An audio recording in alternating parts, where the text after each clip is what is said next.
Hello everyone, my name is Shandla Williams. I'm part of the microbiology class. My presentation is over herpes. And as you know from the word herpes that it has been around for a while. It's a viral infection that mainly affects the skin. Over time, there has been many different forms of herpes developed.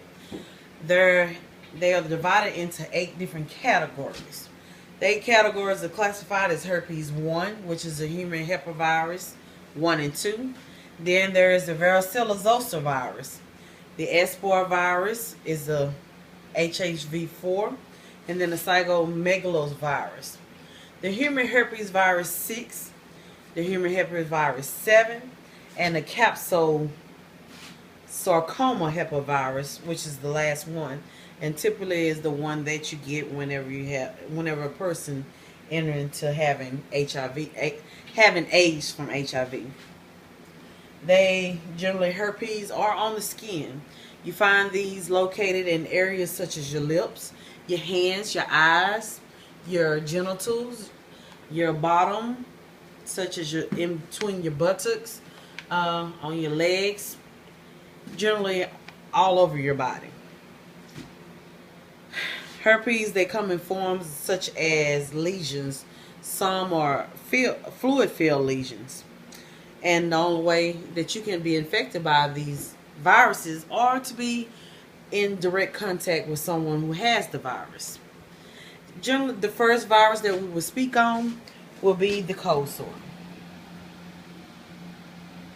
The cold sore virus is one that we generally are aware of, that many people have from younger age to older ages. They start in a small area on the lip, and then they can multiply into clusters such as this. And then we have areas on the body that looks where it has certain ulcers and it forms crust. And then as you see here, the vesicles. And here is another form of when the cold sores, they spread to your mouth. This here is generally the infection of your mouth, where it goes into the oral cavity, it's across the cell membrane. And generally when you have this, you have to get antibiotics. These are, this here shows one of the HHV1 simplex viruses. Generally, we classify HHV1 and HHV2 by the areas that is found in. HHV1 is usually found in areas that's above the waist and up.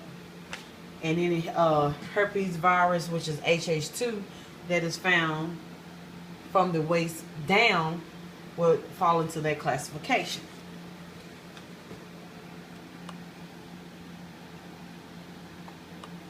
And here's another form where it goes into your gums. It can affect the gums, and it can affect areas on your tongue.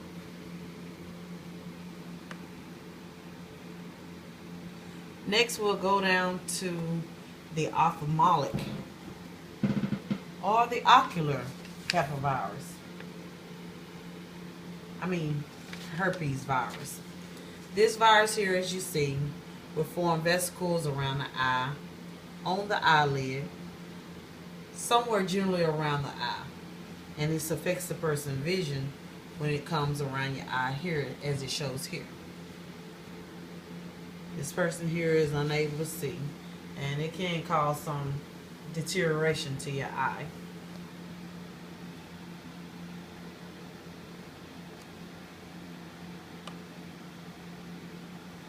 And as we go down, here's another one. This is a form inside the eye, or how your eye will look on the ocular herpes.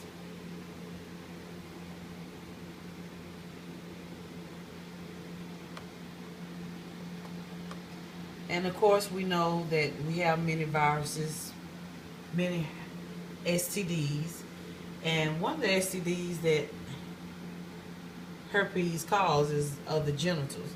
Here's a man that has herpes on his genitals, And this is a picture of how it will look on the genitals. They will form clusters of pus fluid filled vesicles around that penis area. Then we have a woman that has herpes within her vagina, which has pus filled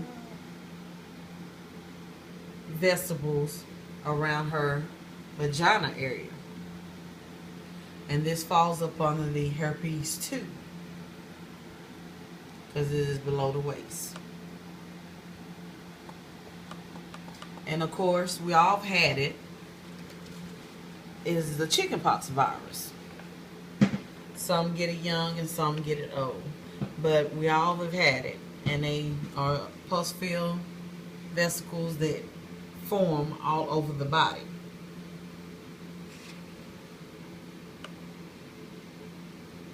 And then, of course, later in life, you have where it says about where the chickenpox lay dormant. The virus still remains in you, and it lays dormant for a while.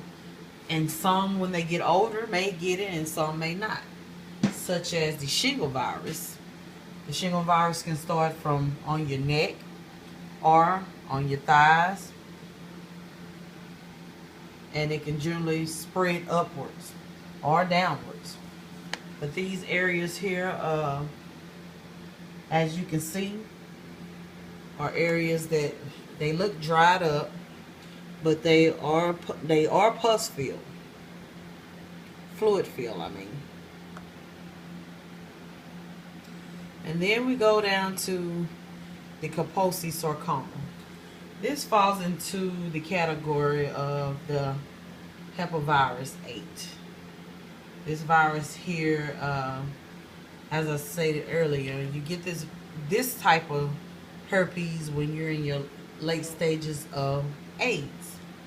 You usually find this only in people that has AIDS.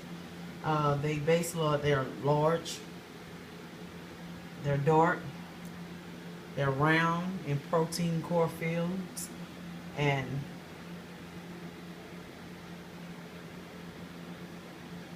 basically they live for the remainder time, and this affects the nervous system of a person that has this. And here's a picture of the Withlow virus, which is predominantly affects the hands.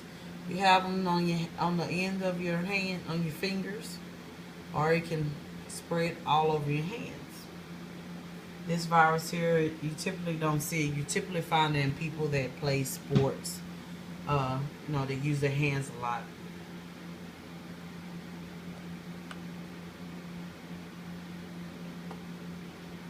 And that's generally all the pictures that I can show you examples of to let you see what the virus looks like on a person. Generally, these viruses, there is no cure for them, but you can take medicines such as Aclavar, which is a medicine that helps for cold sores.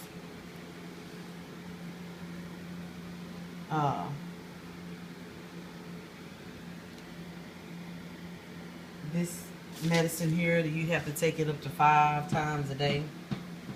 And then you also have medicines such as Valciclor and Famclor. These are other antiviral medications that you're able to take. And then you have triphosphate, which are basically medicines that help control, or not cure it, but keep the symptoms from getting worse. Well, whenever you have these type of symptoms, there's symptoms such as itching, painful. They have symptoms of flu-like